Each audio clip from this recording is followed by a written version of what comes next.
Isang mabilisang project naman tayo ngayon mga kadi. Powder coating gaming lang naman ang gagawin natin dito at kasama natin si Bossing from Commonwealth, Quezon City. Umaga pa lang nag-walk-in na sa shop natin si Bossing at ang problema, stack up yung likod na mugs ni Bossing kaya dinala natin kay J-Works upang ipatanggal. Medyo natagalan din kami dito sa pagtanggal ng swing arm ni Bossing, talagang nanikit na kasi pero dahil tsinaga, nakuha din natin. Maraming salamat paring J-Works at kay paring Jimmer na rin na always rin natin nalalapitan sa kagipitan. Pagkabalik nga ni paring J-Works nung swing arm na to, binalik ko agad sa shop para tanggalin na rin. Halos 30 minutes ko rin tong kinalas-kalas pero hindi talaga matanggal. Nung dinala ko yung paring J-Works, basic na lang. At pagkatapos kong kalasin, in-strip to metal ko agad para mas mabilis yung trabaho. At makikita naman natin na punong-puno na ng corrosion tong mugs ni Bossing. Pero hindi problema yan. Ipa-powder coat natin yan para maging solid ulit. At pagkatapos lutuin, eto na yung final output.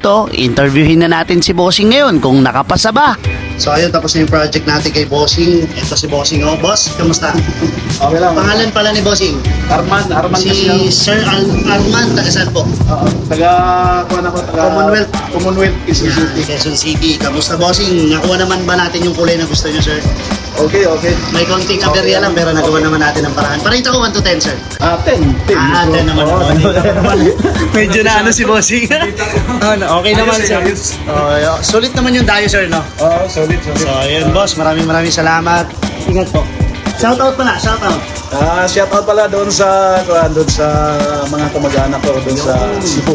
Yan, taga Cebu ka, boss. Maraming salamat, ha. Kabubayan pala to, kabubayan.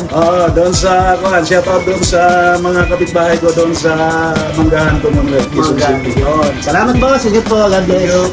At natapos na natin ngayon yung project natin kay Bossing. At punta naman tayo ngayon sa ating Taytay branch. At ang kulay na napili ni Bossing, napakaganda nito sa personal mga kadi. Kaya isa to sa mga bestseller naming kulay na prismatic powders. Sa mga gusto nga palang makapagpagawa sa amin dito sa Taytay at sa main branch natin sa Antipolo, pwede po kayong mag-walk-in. Yun ay kung powder coating lang po ang inyong ipapagawa. So paano? Interviewin na natin si Bossing.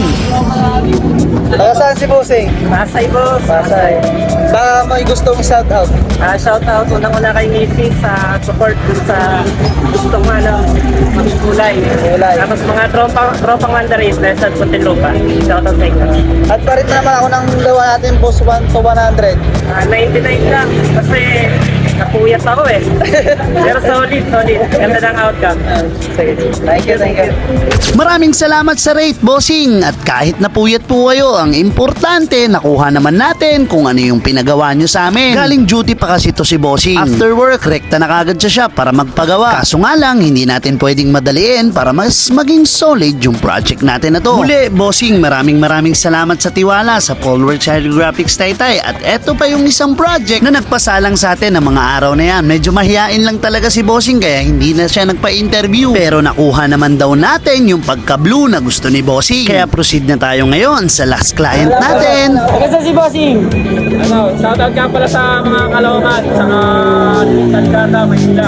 Pakiyan na lang. Sa hydrographic. Maganda, solid. Ring ko rito siguro, 12, boss. Maganda. Ito yung unit ni Bossing, oh. Yan, ito nga pala yung pinagawa niya. Solid. Napaganda. Solid, boss. Maraming salamat, boss. Diyan natatapos ang walk-in clients natin sa main branch at Taytay branch. Maraming salamat sa inyo at sa suporta. Pahintay-hintay na lang po yung iba pang nakapagpagawa na sa amin, ha. So paano? Kita-kits next vlog. To God be the glory.